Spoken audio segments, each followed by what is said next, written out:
우리가 지금 6과 나가고 있습니다. 1과 때는 우리가 뭘 배우는지 아세요? 네. 1과 때는 창조주 하나님, 2과 때는 하나님의 의도와 목적, 3과에는 죄, 4과에는 죄의 결과에 대해서 배웠습니다.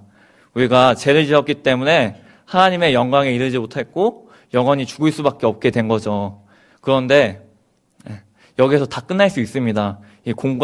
이 책을 안 해도 되는데 하나님께서 5과에서 하나님의 사랑 예수 그리스도를 우리에게 보내셨습니다. 그래서 오늘 6과에서는 어떤 걸 살펴볼 거냐면 예수님이 이 땅에서 한 중심적인 사역, 예수님의 십자가와 그 부활에 대해서 우리가 살펴볼 것입니다. 우리가 75페이지 밑에 보면 고린도전서 15장 말씀이 있습니다. 이 말씀을 함께 읽고 우리가 시작하고 싶습니다. 네. 다 찾으셨죠? 네. 페이지 75페이지 밑에 있는 함께 읽어보겠습니다. 시작.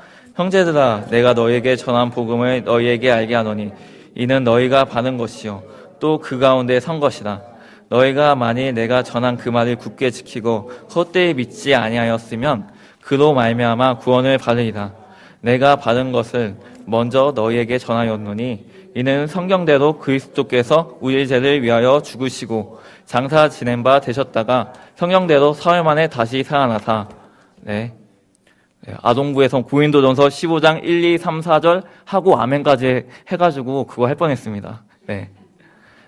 이 말씀은 어떤 것을 증명하는 것이냐면 그리스도께서 메시아 되시고 십자가에 죽으시고 사흘 만에 살아나신 것이 성경대로 쓰여진 대로 이루어졌다는 것을 말하고 있는 것입니다. 그렇다면 예수님이 이스라엘에서 왜 죽을 수밖에 없었는지에 대해서 간단하게 쉽게 제가 풀어내려고 합니다. BC 기원전 586년에 유다 이스라엘은 멸망합니다. 그 후에 400년 동안 이스라엘은 식민지 지배를 받습니다. 우리가 일제시대 때 36년 동안 일제의 통치를 받지 않았습니까? 되게 괴로웠죠. 그런데 유대인들은 400년 관양 동안 바벨론, 그리고 페르시아, 마케도니아, 이집트, 시리아, 로마 등등 많은 나라에게 식민지 지배를 받습니다. 이 이스라엘 사람들에게 어떤 소망이 있을까요? 독립이겠죠. 우리가 일제시대 때 빨리 독립됐으면 좋겠다는 소망이 있었듯이 말입니다. 그래서 이스라엘 사람들이 어떤 걸 열망했냐면 독립. 이것을 쉽게 말하자면 이스라엘의 회복이라고 말합니다. 빨리 이스라엘의 회복이 됐으면 좋겠다라고 열망하고 있었습니다. 그런데 구약에서 하나님께서 여러 선지자를 통해서 내가 메시아를 보내겠다. 그 메시아는 너희들을 구원할 것이다. 좀만 기다려라. 하면서 말라기 선지자를 이후로 그 예언의 말씀이 계속 기다려졌습니다. 이스라엘 사람들에게. 하나님께서 이 땅 가운데 메시아를 보내실 것이다. 그 메시아가 오시면 우리 다 회복될 거야. 라는 소망이 있었습니다. 그리고 나서 예수님께서 이스라엘에 찾아오셨습니다. 이스라엘 사람들은 어땠을까요? 드디어 독립할 수 있다. 우리는 회복될 수 있다. 라는 소망이 있었을 것입니다. 그런데 이스라엘의 소망과 다르게 예수님은 다르게 행동하십니다. 오병이어 사건 아시지 않습니까? 5,000명을 먹이셨죠. 떡 5개와 물고기 2마리로. 그 광경을 보고 나서 이스라엘 사람들이 이 사람이 메시아다. 이 사람을 왕으로 삼으면 되겠다라고 생각했습니다. 그런데 예수님이 어떻게 하시죠? 산으로 가십니다. 왕이 되려고 사람들이 예수님에게 모여들었는데 산으로 가십니다. 이해할 수가 없는 부분입니다. 그리고 이제 예수님이 메시아로 오시지 않았습니까? 그러면 종교 지도자들과 함께 어떻게 하겠습니까? 독립운동을 하지 않겠습니까? 그런데 예수님은 이상한 행동을 하십니다. 바리새인들과 서기관들에게 이렇게 말씀하십니다. 너희들 잘못됐어. 너희들이 하고 있는 것은 다 율법주의야. 라고 하면서 그들 정죄하기 시작합니다. 그런데 바리새인들과 서기관들, 율법교사들은 예수님께 욕을 먹어도 괜찮습니다. 이스라엘이 회복만 될 수 있다면 자기가 어떻게 되든지 상관없겠죠. 그런데 예수님이 어떻게 하시냐면 종교 지도자들한테 가시지 않으시고 누구한테 가시냐면 죄인, 세리, 창녀, 고아들에게 찾아가십니다. 도저히 이해할 수 없는 행동을 하십니다. 그리고 이런 사건도 있었습니다. 예수님 예수님과 바리새인들과 서기관들이 율법 교사들이 한 공간 안에 있었습니다. 그런데 한참 예수님께서 가르치고 있는데 갑자기 지붕에서 먼지가 떨어지기 시작했습니다. 이게 뭐지? 계속 보고 있는데 지붕이 뜯기고 있는 것입니다. 사람들이 다 놀랐습니다. 그때 천장에서 침대가 내려오기 시작했습니다. 이게 뭘까 라고 봤는데 지붕을 뜯어내고 중풍병자 내 친구들이 중풍병자를 내리고 있었습니다. 중풍병자가 천장에서 내려와서 예수님께 도착했습니다. 그럼 예수님께서 그 중풍병자를 보시면서 뭐라고 하실까요?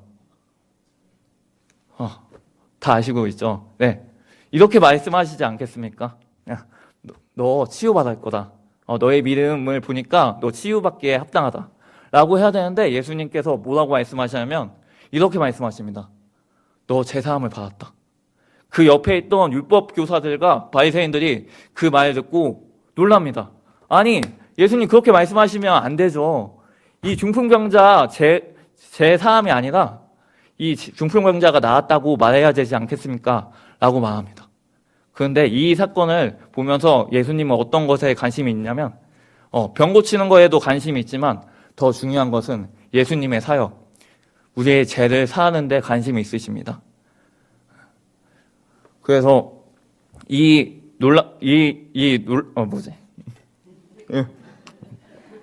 목이 메입니다. 이런 광경들을 보고 나서 바리새인들과 율법 교사들이 결정을 내립니다. 이 사람을 죽여야겠다. 우리가 믿는 메시아가 아니다. 우리가 믿는 메시아는 로마 제국에서 독립을 하는 건데 예수님은 그렇게 하지 않으십니다. 그래서 종교 지도자들이 모입니다.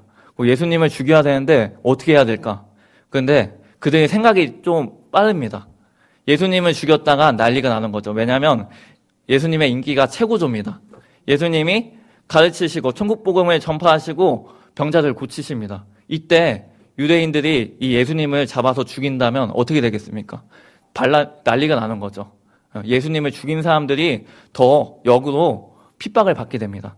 그래서 바리새인들과 율법 교사들이 성경을 뒤지면서 생각합니다. 어떻게 해야지 예수님이 하나님께 저주를 받아서 죽었다고 할 수 있을까? 그래서 성경을 찾다가 신명기 21장 23절 말씀을 봅니다. 이 말씀에는 어떻게 나와 있냐면 나무에 달린 자마다 하나님께 저주를 받았다고 써 있습니다. 그래서 이 율법 교사들이 이 말씀을 보고 그렇다. 지금 사람들이 예수님을 하나님께로부터 온 선지자로 알고 있지만 이 예수님을 십자가에 못 박혀 죽으면 하나님께 저주를 받았다고 사람들이 생각하겠구나. 그래서 사람들이 모여서 예수님을 십자가에 못 박힙니다. 이걸 보면서 유대인들은 이런 생각을 했겠죠.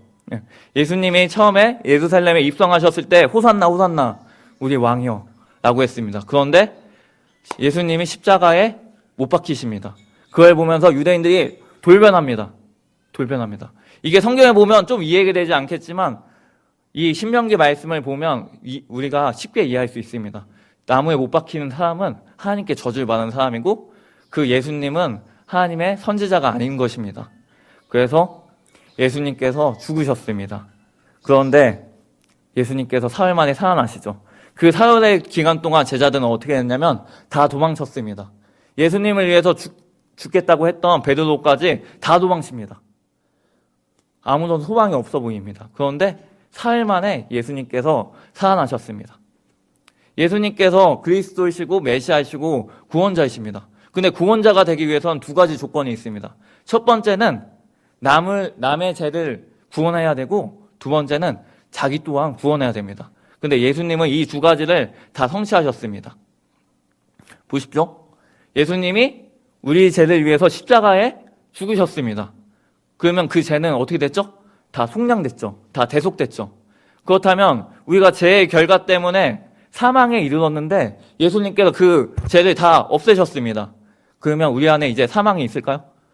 없습니다. 그렇기 때문에 예수님이 부활할 수밖에 없는 거고 나중에 배우겠지만 우리가 죄 때문에 죽을 수밖에 없는데 나중에 다시 살아납니다. 이것을 부활이라고 합니다. 이거 십자가와 부활에 대해서는 다음 7가에 대해서 더 자세하게 배울 것입니다. 이것만 말해도 시간이 다 갈 것 같아서요. 네. 그래서 예수님께서 부활하시죠. 네. 고린도전서 15장 14절 우리가 함께 찾아보겠습니다. 네. 좀 띄워주세요. 네. 네, 바탕화면에 있습니다. 바탕화면. 네. 네, 함께 읽어보겠습니다. 시작. 그리스도께서 만일 다시 살아나지 못하셨으면 우리가 전파하는 것도 헛것이요 또 너희 믿음이 헛것이며. 고린도전서 15장 14절 말씀. 아멘. 그리스도께서 다시 살아나지 않으셨으면 우리가 전파하는 것이 다 헛것이라고 말하고 있습니다. 이것을 봤을 때 기독교에서 예수님의 십자가를 믿는다고 하는 것도 중요하지만 더 중요한 것은, 구체적인 것은 예수님께서 십자가에 죽으시고 3일 만에 다시 사신 그 부활을 믿는 것이 기독교에서 가장 중요한 신앙입니다. 여러분들이 다 믿으시죠? 네. 그러면 이제 너무 생각보다 빨리 나가는데요. 예. 예. 그렇다면 구약 성경의 신빙성에 대해서 우리가 보려고 합니다. 정말 예수님의 부활이 맞는 것인지에 대해서 우리가 살펴보려고 합니다. 페이지 79페이지를 함께 보시겠습니다.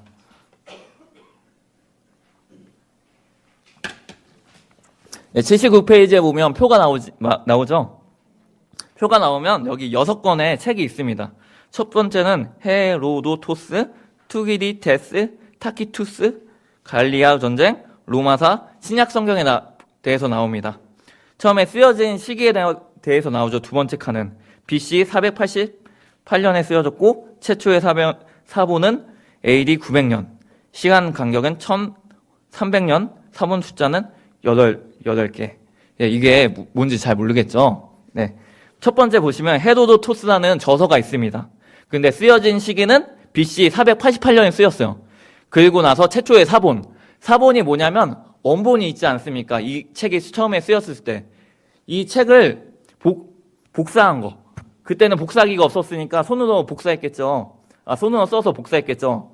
그래서 그 최초의 사본이 AD 900년이라는 것입니다. 그러면 최초로 쓰여진 책과 최초로 쓰여진 사본과의 그 시간 간격이 1300년이라는 기간이 있는 것입니다. 네. 그래서 쭉쭉쭉 나오죠. 네. 어떠한 거는 1300년, 1000년, 950년, 900년의 간격으로 그 책이 베껴 적었다고 쓰여져 있습니다. 생각해 보시겠습니까? 내가 일기장을 썼습니다. 근데 1000년 뒤에 어떤 사람이 제 일기장을 베꼈어요. 근데 그게 명확하게 베껴 적을 수 있을까요? 예. 어떻게 보면 그냥 그대로 적으면 될 거라고 생각하지만 그렇지 않습니다. 그 시대 상황에 대해서 모르면 번역을 한다 해도 정확하게 이해가 되지 않겠죠. 네. 지금 아이들한테 1970년대 신문을 읽힌다고 생각해 봅시다. 네. 그때 아이들이 예찬이가 신문을 봅니다. 거기에 삼김이라고 나옵니다. 삼김. 그럼 예찬이는 생각하겠죠. 삼김이 뭘까? 그런데 지금 어르신들은 그 삼김이 뭔지 다 알고 있습니다. 삼김. 김대중 집사님, 그다음 김종필, 그다음에 김영삼인가? 네. 네. 다 알고 있습니다. 근데 반대로 1970년대 사람들이 지금 신문을 본다면 신문에 친박이라고 단어가 나옵니다. 근데 친박이 뭔지 알 수가 없겠죠. 그만큼 사본이 빠르면 빠를수록 더 정확하게 번역될 수 있는 것입니다.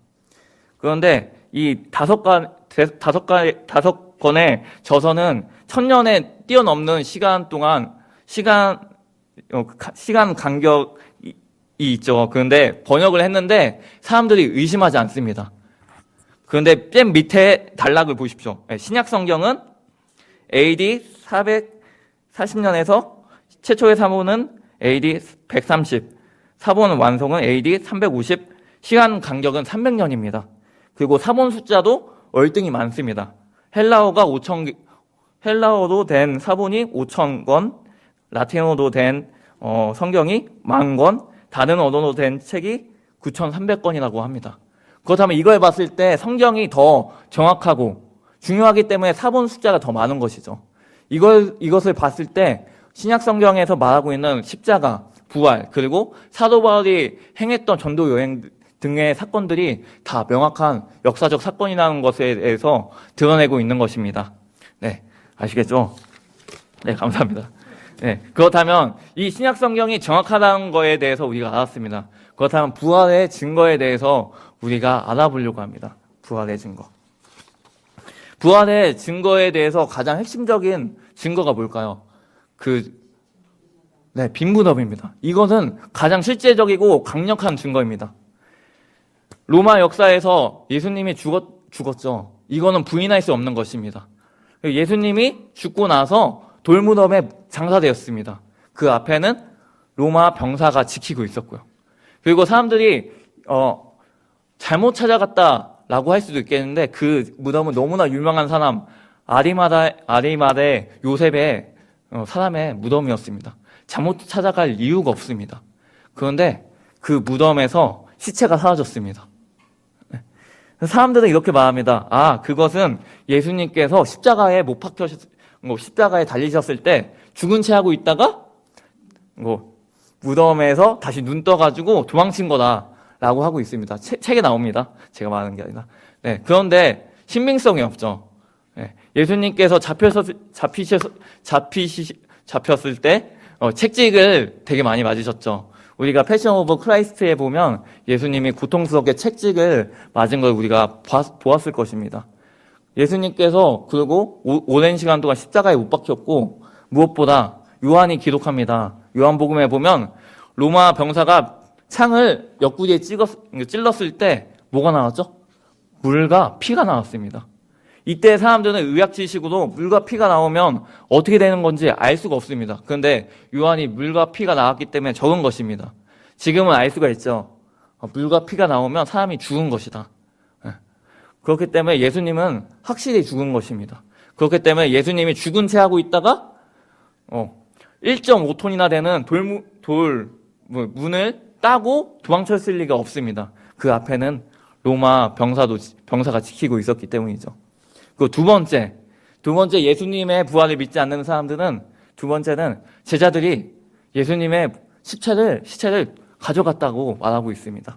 근데 이거는 정말 말이 안 되는 것입니다. 우리가 믿었던 거에 대해서 그게 아니라고 생각할 때 마음이 어떻겠습니까? 지금 제자들은 3년 동안 예수님을 따라갔습니다. 그런데 예수님이 이제 메시아이시고 구원자이시고 무엇보다 예루살렘에 입성하셨을 때 온 유다 사람들이 호산나 호산나 하나님의 아들 예수 그리스도라고 고백했습니다. 정말 최고조로 그들의 기대가 하늘에 찍었습니다. 그런데 예수님이 십자가에 못 박혔죠. 아무것도 저항도 없이 죽으셨습니다. 내가 믿었던 예수님이 십자가에 못 박혀 죽으신 걸 봤어요, 제자들이. 지금 어떤 상태겠습니까?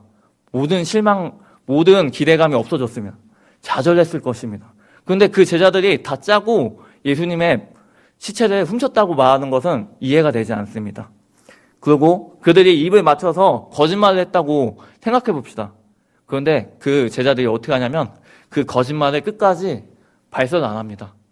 그들의 삶이 어떻게 되냐면 이 땅끝까지 가서, 그 당시 땅끝이 인도였습니다. 인도까지 가서 예수님의 복음을 전파하다가 요한 빼고 다 죽습니다. 순교합니다.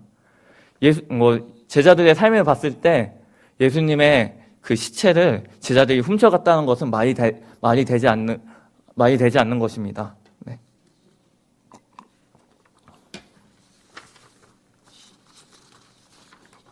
그렇다면 시간 너무 빨리 끝날 것 같은데, 예. 그렇다면 제자들이 왜 죽음까지 각오하고 이 땅끝까지 가서 주님의 복음을 전했겠습니까? 왜 제자들이 그렇게 했냐면 예수님을 만났기 때문입니다. 네. 예수님께서 부활하시고 나서 제일 먼저 누구한테 찾아오셨냐면 여자에게 찾아오셨죠. 여자에게 보이시고 그 다음에 사라지십니다. 엠마오도 가고 있는데 그 두 제자에게 예수님께서 또 찾아오시고 제자들이 벌벌 떨고 있는데 그때 벽을 통과하셔서 예수님이 찾아오십니다. 이걸 보면서 사람들은 집단 환각에 빠졌다고 말하고 있습니다. 그런데 생각해 보십시오. 환각에 빠진 사람들은 의심이 많습니까? 적습니까? 의심이 없죠. 근데 도만하는 사람은 환각에 빠진 사람이 아닙니다. 예수님을 만져봅니다. 예수님의 못 박히신 손, 발을 만져봅니다. 환각에 빠진 게 아닙니다. 그리고 예수님께서 어떻게 하시냐면 제자들에게 나타나신 다음에 배고프다고 하십니다. 그래서 고기를 먹으시고 나중에 요한복음에 보면 제자들이 배에서 고기를 잡고 있을 때 예수님 건너편에서 어떻게 하시냐면 식사 준비를 하십니다. 그리고 예수님과 제자들이 함께 밥을 먹으면서 천국 복음에 대해서 하나님의 나라에 대해서 말하기 시작합니다. 이걸 봤을 때 예수님의 부활은 거짓이 아니라 진짜입니다. 그 성경에 찾아봤을 때 예수님은 6주에 걸쳐서 11번이나 제자들에게 나타나셨습니다. 건강한 사람들에게 환각이라는 것은 절대 가당치 않습니다. 건강한 사람이라는 걸 어떻게 하냐면 그들은 어부였기 때문에 건강했기 때문입니다. 네. 그다음에 이제 고린도전서 15장 3절부터 8절 마지막. 네. 준비할 때는 되게 오래 걸렸는데 금방 갑니다. 네. 고린도전서 15장 6절 우리 함께 읽어보겠습니다. 시작. 그 후에 지금까지 뜻은 살아있고 어떤 사람은 잠들었으며 고린도전서 6절 말씀. 아멘. 예수님께서 부활하시고 500명에게 나타나셨다고 말하고 있습니다. 그런데 우리가 여기서 살펴봐야 될 게 무엇이냐면 그 중에 지금은 대다수 살아있고 고린도전서가 적혔을 때 시점입니다. 어떤 사람은 잠들었다고 말하고 있습니다. 여기서 잠들었다는 말은 무엇이겠습니까? 죽었다는 거죠. 근데 죽었다고 말하지 않고 잠들었다고 말하고 있습니다. 네, 이제 마치려고 하는데 찬양 좀 준비해 주시기 바랍니다. 네, 목사님이 84페이지까지 하라고 했기 때문에 네, 여기까지 하겠습니다. 네, 준비해 주시고요. 네, 제자들에게 그 전과 다른 점이 있었다면 죽음입니다. 예수님을 믿지 않으면 당연히 다 죽죠. 하지만 예수님께서 부활하셨기 때문에 예수님께서 죄를 없애셨습니다. 그 결과로 우리에게 성도들에게 부활이 있습니다. 제자들에게 어떠한 걱정이 사라졌냐면 사망 권세에 대한 두려움이 사라졌습니다. 그래서 잠들었다고 하는 것입니다. 그래서 제자들이 그 예수님과 함께 십자가에 못 박히시기로 결정합니다. 사도 바울은 로마에 가서 죽었고요. 베드로는 십자가에 거꾸로 매달려서 죽었습니다. 왜? 예수님을 만났고 사도행전에 보면 성령 하나님이 우리 안에 있는 거 제자들에게 함께 하셨기 때문입니다. 그리고 무엇보다 제자들은 달라졌습니다. 내가 죽어도 살 수 있다. 나는 일시에 잠들지만 예수님께서 다시 오시면 나는 다시 살아날 것이라는 믿음이 있었습니다. 네. 할머니가 수요일 날 돌아가셨습니다. 97세로 돌아가셨고 할머니 때문에 온 가족이, 온 친척들이 다 예수님 믿게 되었습니다. 네. 옆에도 장례식장 똑같이 장례식이 있었는데 그쪽은 항상 울었습니다. 펑펑 울었습니다. 하지만 그들과 우리 믿는 사람들과의 장례식의 차이가 있다면 우리는 매 예배 때마다 발인 예배 등등등 기억이 안 나는데 예배 때마다 우리가 고백했던 것은 이거였습니다. 할머니 다시 볼 수 있다. 우리가 죽으면 다시 볼 것이고 예수님께서 다시 재림하시는 날 할머님과 함께 눈물도 없고 고통도 없는 그 세상 가운데서 같이 살 것이다 라는 소망이 있었습니다. 우리가 함께 찬양하고 기도하려고 합니다. 네, 강하신 주 찬양했으면 좋겠습니다. 예, 이렇게.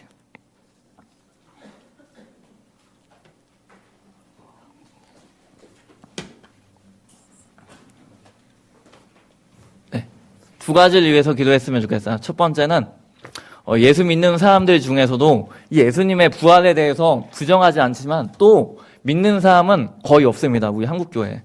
하지만 이 부활에 대해서 믿는 성도들은 다릅니다. 예수님을 향해서 나아갑니다. 그 특징이 뭐냐면 세상 것에 욕심을 두지 않죠. 그리고 토요일마다 전도하지 않습니까? 그 전도에 목숨을 겁니다.